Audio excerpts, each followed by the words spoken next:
मैं राधे गोस्वामी यूट्यूब पर आपके सामने पहली बार पेश हो रहा हूं और आपका स्वागत कर रहा हूं। ठीक है ना। आज हम बात कर रहे हैं भारत के ऊपर दिल्ली सल्तनत किस प्रकार स्थापित हुआ था।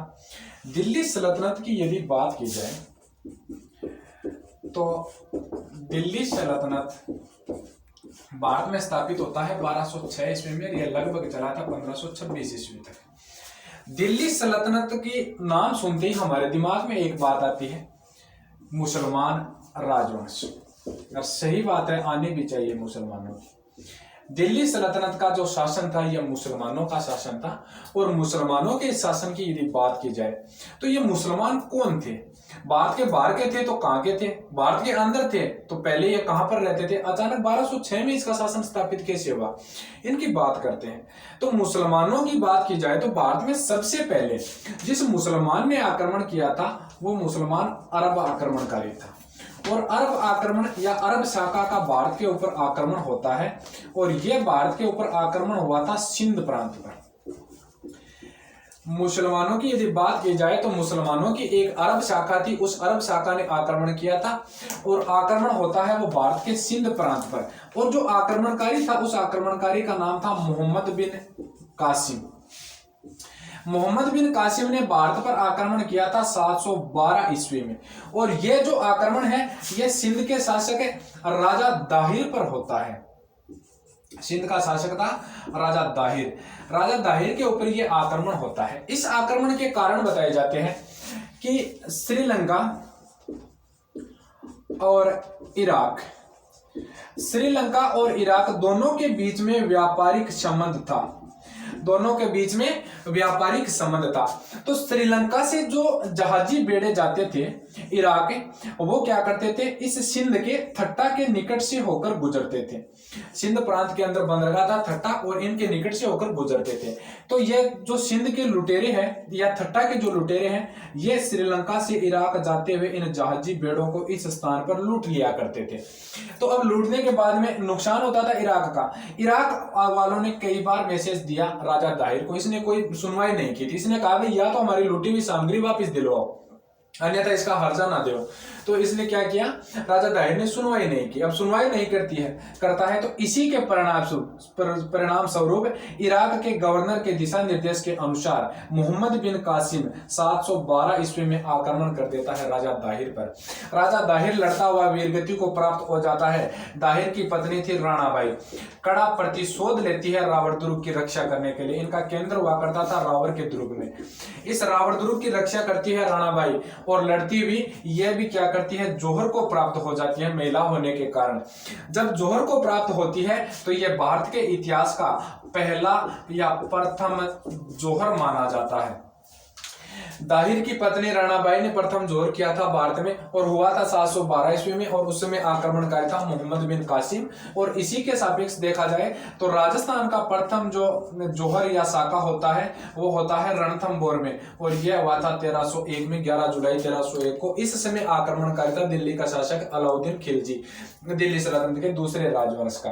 अब देखो इसके बाद में ये जो मोहम्मद बिन कासिम है यह भारत के अंदर क्या करता है, भारत के अंदर यह खजूर की खेती का प्रचलन करवाता है। खजूर की खेती का प्रचलन होता है। इसने ऊंट पालना सिखाया था भारत में। तो सबसे पहले सिंध में ऊंट पालने का कार्य करवाता है।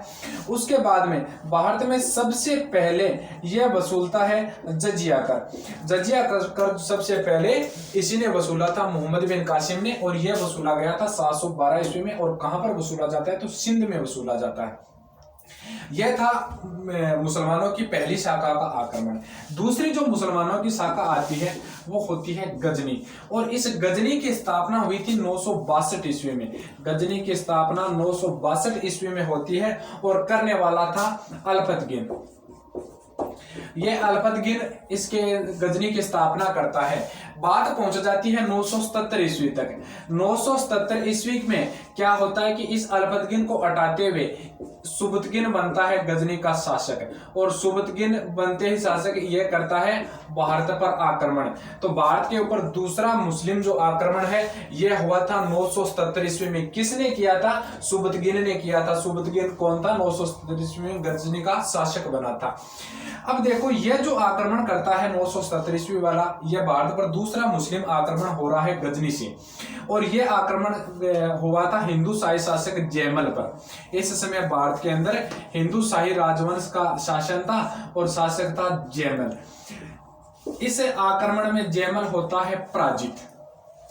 उसके बाद में गजनी का अगला जो शासक बनता है वो बनता है 998 ईस्वी में मोहम्मद गजनवी। मोहम्मद गजनवी गजनी का शासक बना था 998 ईस्वी में, और ये 2 साल बाद, शासक बनते ही 2 साल बाद 1000 ईस्वी में भारत के ऊपर आक्रमण करने के लिए आता है। भारत के ऊपर तीसरा आक्रमण होता है। 1000 से लेकर 1027 तक निरंतर ये अभियान चलाता है, और इसी बार टाइम पीरियड के अंदर इसने भारत के ऊपर कुल 17 आक्रमण किए थे। मोहम्मद गजनवी 1000 से लेकर 1027 ईस्वी तक भारत के ऊपर कुल 17 आक्रमण करता है। इनमें इसका सबसे प्रमुख जो आक्रमण है यह है छठा आक्रमण। इसका जो छठा आक्रमण था, यह आक्रमण था नगरकोट पर, और नगरकोट गुजरात के ऊपर यह आक्रमण करता है, और इस समय इसने ज्वालामुखी मंदिर को लूटा था। ज्वालामुखी मंदिर को लूटता है। उसके बाद में इसका विशेष आक्रमण होता है 12वां आक्रमण। मोहम्मद गजनवी ने 12वां आक्रमण किया था। यह मथुरा के ऊपर और वृंदावन पर था। मथुरा का और वृंदावन का आक्रमण था, ठीक है ना। इस मथुरा और वृंदावन जो है इनको हिंदुओं का बेथलेहम भी कहा जाता है। इसके बाद में इसका जो मुख्य आक्रमण है वो 16वां आक्रमण है, और यह आक्रमण हुआ था 1025 ईस्वी में। 16वां आक्रमण 1025 ईस्वी में यह करता है गुजरात के काठियावाड़ पर, और काठियावाड़ के ऊपर आक्रमण करते हुए इसने गुजरात के ज्वालामुखी मंदिर को लूटा था। ये थे इनके मुख्य भारत के ऊपर आक्रमण। अब देखो इन्हीं के दौरान भारत के अंदर सिर्फ इस्लाम की स्थापना थोड़ी बहुत हो चुकी थी। इसने न तो अपना कहीं पर केंद्र स्थापित किया था और न ही इसका कोई मतलब था, ठीक है ना। अब अगली बार सुनो कि जो भारत के ऊपर आक्रमण होता है वो किसका होता है। वो होता है मोहम्मद गोरी का। मोहम्मद साहिबुद्दीन गोरी नाम था पूरा, और मोहम्मद गोरी भारत के ऊपर आक्रमण करता है। इसने आक्रमण किया था सबसे पहले भारत पर 1075 ईस्वी में। तीसरा या चौथा बोल सकते हैं हम इसको, चौथा मुस्लिम था भारत के ऊपर आक्रमण करने वाला था। यह भी गजनी से ही था। मोहम्मद साहिबुद्दीन गोरी नाम था इसका, और यह आक्रमण करता है भारत पर 1075 ईस्वी में।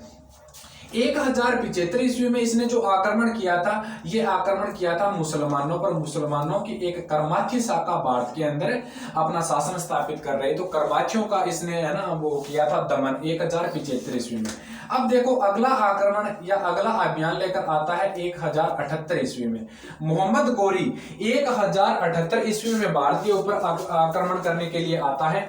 इस समय इसने क्या काम किया था, भारत के ऊपर आक्रमण किया था, और इस समय यह होता है आबू का युद्ध। और आबू का युद्ध हुआ था, गुजरात का शासक था मूदराज और मोहम्मद गोरी के बीच। इस आबू के युद्ध में मूदराज बुरी तरीके से पराजित करता है मोहम्मद गोरी को, और यह मोहम्मद गोरी की भारत में पहली हार होती है, और इस हार के बाद में यह वापस गजनी चला जाता है। उसके बाद में यह अभियान लेकर आता है 1191 ईस्वी में। अगला अभियान लेकर आता है 1191 ईस्वी में, और इस समय यह जो अभियान लेकर आया था, और इस समय होता है त्राइन का प्रथम युद्ध। त्राइन का प्रथम युद्ध 1191 में भारत के अंतिम हिंदू सम्राट पृथ्वीराज चौहान तृतीय और मोहम्मद गोरी के बीच में होता है। और इस युद्ध में क्या होता है कि बुरी तरीके से पराजित होता है मोहम्मद गोरी, और वापस चला जाता है गजनी। अब बात करते हैं पृथ्वीराज चौहान की। पृथ्वीराज चौहान भारत का अंतिम हिंदू सम्राट था, है ना। गोरी, मोहम्मद गोरी गजनी चला गया था हारने के बाद में, और इधर भारत का जो शासक था वो था पृथ्वीराज चौहान तृतीय। पृथ्वीराज चौहान तृतीय की इस इतिहास की हमें जो जानकारी मिलती है, यह मिलती है पृथ्वीराज रासो से। किसने की थी पृथ्वीराज रासो की रचना, तो याद रखना चंद्रवरदाई ने, है ना। चंद्रवरदाई ने की थी पृथ्वीराज रासो की रचना, ठीक है ना। पृथ्वीराज चौहान तृतीय इसका दरबारी विद्वान हुआ करता था, और इसका घनिष्ठ मित्र था पृथ्वीराज चंद्रवरदाई पृथ्वीराज चौहान का। आगे की बात सुनो। पृथ्वीराज चौहान इस समय विवाह करके लाता है संयोगिता से। कौन थी संयोगिता?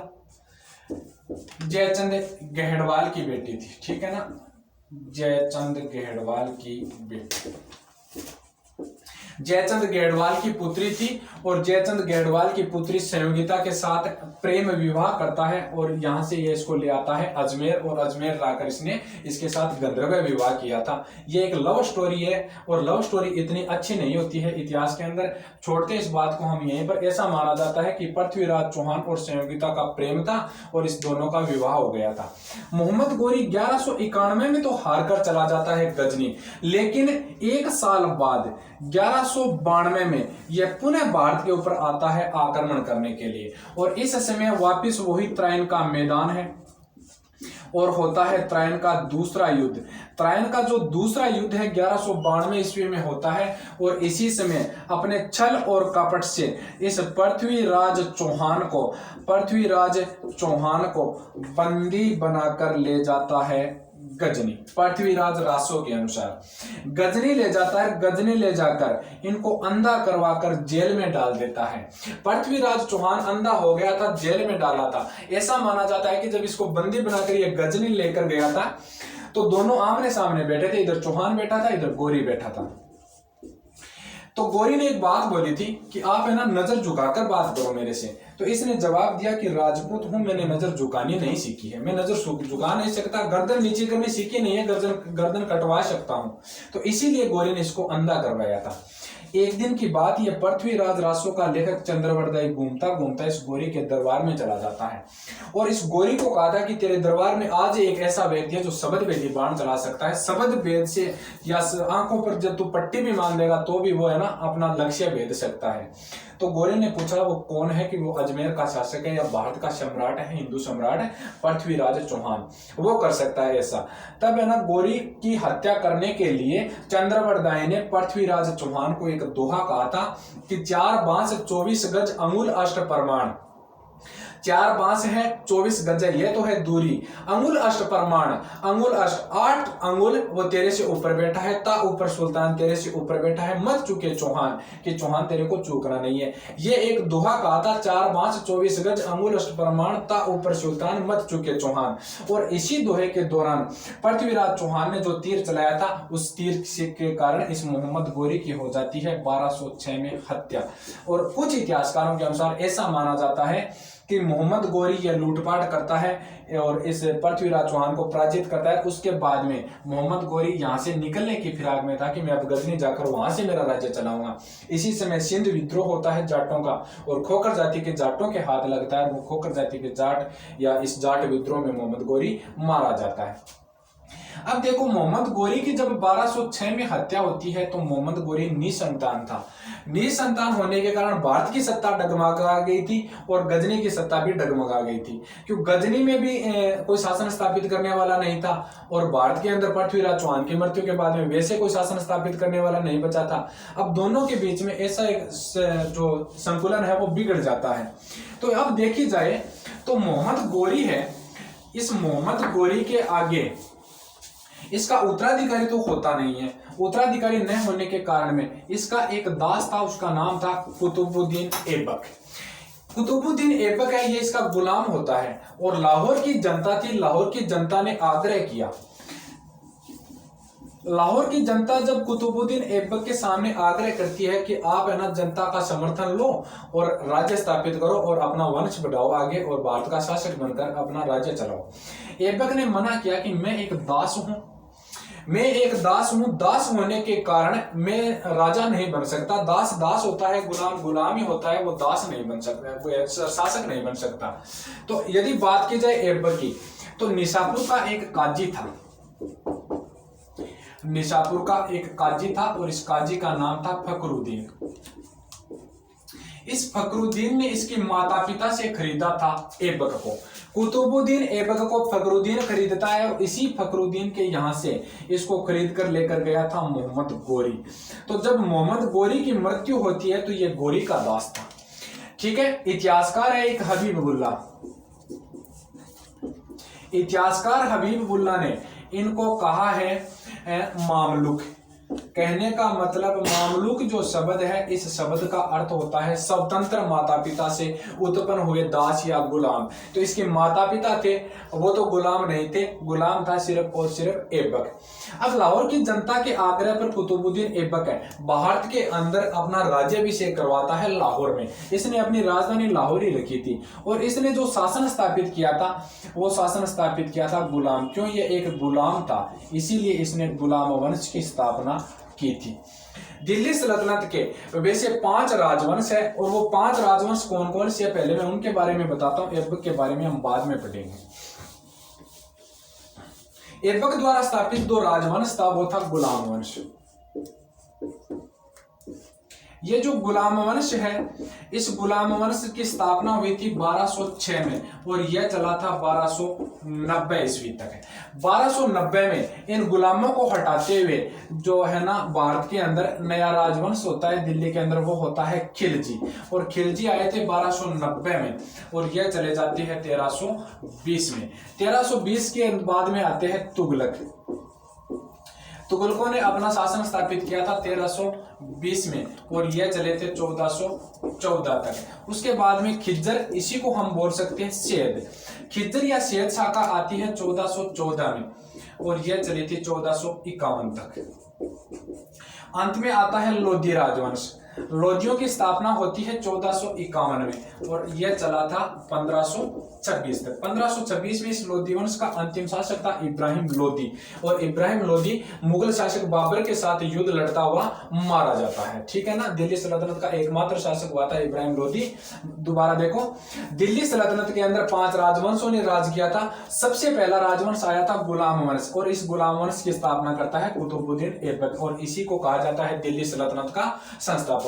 कुतुबुद्दीन ऐबक गुलाम वंश की स्थापना करता है और 1206 में इस वंश की स्थापना होती है। 1290 तक दिल्ली में गुलाम वंश रहा था। ठीक है ना। उसके बाद में आते हैं खिलजी। खिलजी 1290 में आए थे और 1320 तक इसने भारत पर शासन किया था। उसके बाद में आए थे तुगलक, 1320 में आए थे, 1414 तक इसने शासन किया था। बाद में आए थे खिज्जर, इसी खिज्जर को दूसरी शाखा भी कहा जाता है सैयद। उसके बाद में आते हैं खिज्जर, 1414 से लेकर 1451 तक इसने शासन किया था। अंत में आते हैं लोधी, 1451 से लेकर 1526 तक। अब देखो, हम बात कर रहे हैं गुलाम वंश की। तो गुलाम वंश का संस्थापक कुतुबुद्दीन ऐबक है।